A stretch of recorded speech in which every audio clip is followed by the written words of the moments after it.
kesempatan untuk saling membangun atau saling mengkritik tapi tidak langsung. Itu yang benar-benar kelompok saya. Di Jakarta ada satu gereja yang sangat perumahan. Itu jadi tujuannya apa? Kalau tujuannya mencari jiwa, itu kan amanat agung itu kan harus diselesaikan, mencapai suku-suku bangsa gitu kan. Ya, tapi ini jadi seperti kayak ruko, itu benar kayak ruko, jualan. Iya. Jadi lahan bisnis ya Om ya. Iya bisnis, jadi itu marketingnya. Jadi siapa yang pintar apa humor, yang pintar kasih penghiburan, yang kasih apa harapan, itu yang menarik. Wah ini jadi banyak tahu nih sama Om. Jadi intinya kita itu sebagai orang Kristen ya Om ya, sebetulnya harus banget ikut komsel atau ikut apa tadi katekisasi gitu ya Om ya, biar kita itu gak gampang melenceng gitu ya Om ya.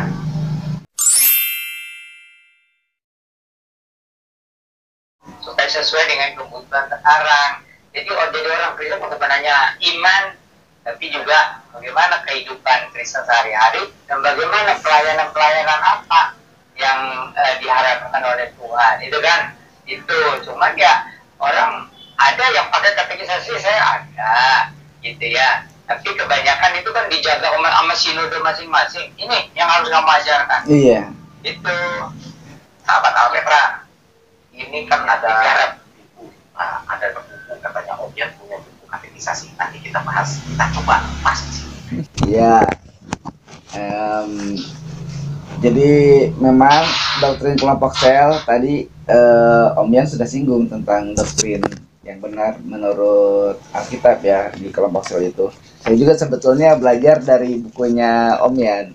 Jadi ciri kelompok sel itu yang doktrinnya itu sesuai Alkitab itu, yang pertama, kelompok sel itu tidak terlalu menitik beratkan kepada pelipat gandaan jumlah jemaat, walaupun sebetulnya ini berkaitan dengan pertumbuhan gereja gitu. Lalu yang kedua itu cara yang dipakai bukan harus dengan mendemonstrasikan kuasa dan mukjizat, tetapi lebih kepada aplikasi kehidupan sehari-hari seperti yang tadi Om Yan katakan juga. Karena memang kan kadang di kelompok sel itu kalaupun misalnya jadi hidup suasananya, biasanya diomongin itu di antara anggota kelompok sel itu pasti cenderung ke mujizat. Wah ini pendeta ini kemarin khotbahnya pas udah khotbah ada ini penumpangan tangan, ada ini, itunya yang menarik. Justru bukan Tuhan Yesusnya yang menarik. Tapi kalau yang sesuai dengan pemahaman doktrin Alkitab, harusnya firman Tuhan itu bisa diaplikasikan dalam kehidupan sehari-hari, diwujudkan dengan kasih dan kepedulian dalam bimbingan dan kuasa Roh Kudus. Lalu ciri kelompok sel yang sesuai dengan pemahaman doktrin Alkitab itu, kekuatan untuk melayani ada di dalam kelompok sel itu tanpa melihat status kedudukan. Saya kemarin sempat menyinggung dengan Om Yan juga ada perbincangan tentang seringkali kita di gereja dibatasi oleh kedudukan. Oh kamu ini majelis, kamu ini penatua, diaken dan sebagainya. Tapi Om Yan juga tegaskan waktu itu di gereja tidak ada seperti itu. Tidak ada pandang kaya, miskin, kamu pangkatnya apa, kamu tua, muda, laki, perempuan, gendut, kurus, hitam, putih, semuanya sama di mata Tuhan. Jadi itu untuk jadi pengurus tuh di jemaat yang saya layani itu, pendetanya itu ketat untuk bisa menjadi diaken atau penatua atau guru sekolah dia itu harus lewat pembinaan. Jadi tidak diingat itu orang sarjana atau master atau apa, dan juga kedudukannya di masyarakat seperti apa itu tidak dihitung. Yang dihitung itu mau nggak mengikuti pembinaan yang berjenjang gitu ya. Nah kembali kepada masalah pokok gitu ya. Jadi begini, gereja-gereja Pantekosta dan karismatik itu seolah-olah anti dengan kelas klasifikasi seolah-olah ya. Meskipun mereka juga tahu bahwa wajib membina, membimbing, memberikan jemaatnya ya. Cuma mereka nggak mau pakai bilang kata kelas katekisasi. Apa kata yang mau dibaptis kan mesti tunggu-tunggu 6 bulan, 1 tahun. Jadi kadang-kadang mereka ekstrim. Siapa yang minggu depan mau dibaptiskan? Iya. Angkat tangan minggu depan. Nah itu seperti itu penyanyi itu ya El Ibnu itu ya. Oh, El Ibnu itu ya. Daftar minggu depan dibaptiskan. Cuman pendetanya bagus juga kasih Alkitab. Ini Alkitab Kristen ya. Mungkin dia baptisan ya. Baru dia baca Alkitab tuh. Oh ini mah bukan diazab katanya, ini mah jalan keselamatan. Itu puji Tuhan, jalan Tuhan. Jadi maksud saya soal katekisasi itu bisa juga dilanjutkan sesudah baptiskan gitu.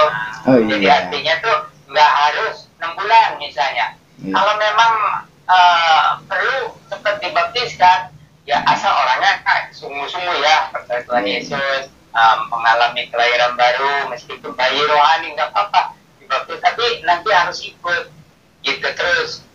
Tapi soal namanya apakah sebut katekisasi atau bukan itu nggak jadi masalah. Gereja Protestan tidak gampang dimasuki ajaran sesat. Jadi itu apa namanya, soal namanya apa, yang penting itu perintah Tuhan Yesus. Jadi kan negara bangsa itu murid bro. Jadi kalau soal namanya pemuridan itu harus intensif. Dan soal pekabaran Injil itu harus ekstensif. Jadi jangan sepertinya ayo di satu perumahan sampai 30 cabang gereja, itu sudah nggak benar. Itu sudah motivasinya sudah nggak benar itu. Jadi meskipun saya tidak boleh menghakimi motivasi orang ya. Nah, sebaliknya di gereja Protestan itu, jadi sekarang banyak gereja Protestan sudah menerima nyanyian-nyanyian yang dari Pentakosta karismatik itu banyak. Nah, cuma soal semangatnya orang kan memang beda-beda. Ada yang mau ibadahnya tenang-tenang atau setengah tenang atau setengah rame gitu. Ya, nah itu. Jadi tapi yang penting itu bahwa dan gereja Protestan harus memperbaiki katekisasinya. Jangan hanya soal iman. Ya, makanya saya bilang Pak Alfa, ayo digarap tuh katekisasi itu supaya apa bisa berguna bagi orang Kristen zaman sekarang. Gitu. Nah itu semoga kalau tidak dipakai katekisasi ya bisa dipakai di kelompok saya juga sebagai bahan misalnya. Gitu. Nah, oke. Jadi gitu. Jadi kembali kepada perintah Tuhan Yesus. Pertama, kabarkan Injil sampai segala bangsa, suku, bahasa ya, dan jadikan mereka muridku. Itu sebenarnya intinya. Nah ini kelompok saya, komunitas saya ini salah satu cara yang terbaik. Yang mulai dari 2-3 orang. 2-3 orang kan berarti dalam keluarga. Nah, cuman ini berarti ya suami itu harus diberikan mungkin oleh pendetanya, ayo kamu bertanggung jawab mengadakan ibadah keluarga gitu ya. Gitu. Nah itu, tetapi paling banyak sebenarnya 12 lah, seperti dulu Tuhan Yesus itu. Tapi kalau sudah lebih dari 12 jumlahnya bisa dipecah. Gitu. Dipecahnya itu bisa menurut wilayah, bisa ada yang menurut usia, ada yang menurut profesi, nah itu terserah. Gitu. Kalau terlalu besar jadinya bukan lagi pembinaan intensif, nantinya cari masa lagi. Kalau yang cari masa kan makanya disebutnya ibadah raya ya. Nah, itu cuma ibadah raya itu hati-hati jangan menyimpang dari ajaran sehat ya, baik dari Dobret Pengakuan Iman Rasuli atau reformasi atau yang benar lah menurut Alkitab ya. Jadi tetap kita memberitakan anugerah tapi juga memberitakan pertobatan gitu. Memberitakan pengampunan dosa tapi juga pengakuan dosa gitu. Iya. Jadi saling mengisi, tapi bagaimana yang terbaik? Nah salah satunya lewat kelompok sel atau komunitas sel ini. Nah, tinggal bagaimana kita mulai supaya orang tertarik dan melaksanakan. Kelompok sel itu harus multiplikasi ya Om. Kalau sudah 12 orang pecah. Tapi jangan bikin perpecahan ya Om ya. Malah bikin gereja lagi nanti. Nah itu jadi apa namanya, multiplikasi itu sebenarnya bukan tujuan utama. Multiplikasi itu sebagai evaluasi. Kok kenapa ini nggak berkembang? Yang salah di mana? Iya. gitu. Nanti kalau memang terus berkembang ya itu otomatis multiplikasi dibagi dua lah, atau nanti bagi itu terus multiplikasi terjadi kalau ini berjalannya dengan bagus ya gitu. Makanya tadi bilang unsur karismatik dengan unsur protesan itu harus digabung. Oh. Jadi nah soal tadi tentang mujizat, tentang kuasa Roh Kudus yang nyata selama tidak menyimpang dari ketentuan Alkitab ya 1 Korintus 12 sampai 14 itu kan ada aturannya itu. Kita tidak anti dengan mujizat, kita tidak anti ya dengan misalnya ada orang bernubuat tapi bernubuatnya benar nggak dari Roh Kudus. Iya. Jangan-jangan dia aja mau nyerang orang lain. Iya. Gitu. Ya, kan? Kalau bahasa roh kan wajib ada yang bisa menerjemahkan. Iya. Kalau tidak ada, diamlah, biarin bahasa roh dengan Tuhan. Nggak jadi masalah, jangan ganggu aja. Iya.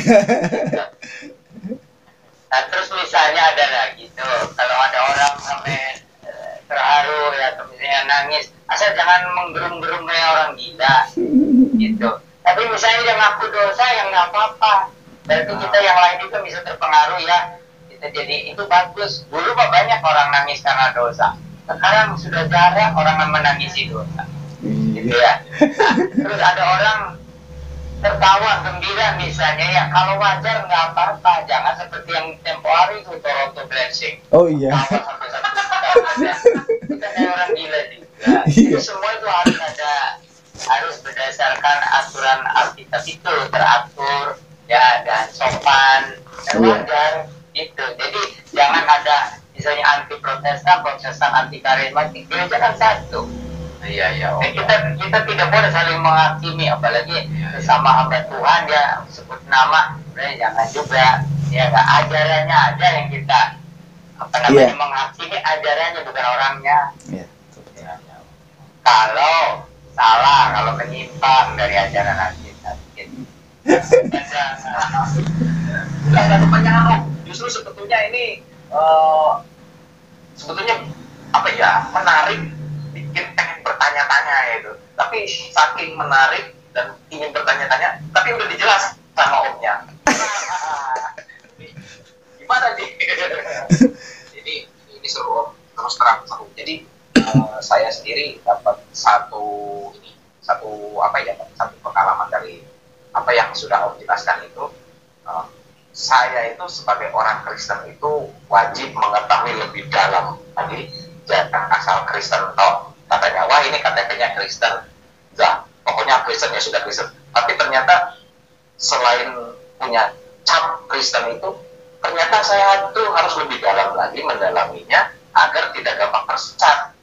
Dan salah satunya ikut katekes atau bukan ya jangan, pokoknya ikut pendalaman Alkitab yang seperti om jelaskan tadi, masuk ke dalam kelompok sel atau lebih mendalami lebih lagi biar nggak gampang gitulah balikan ya om ya.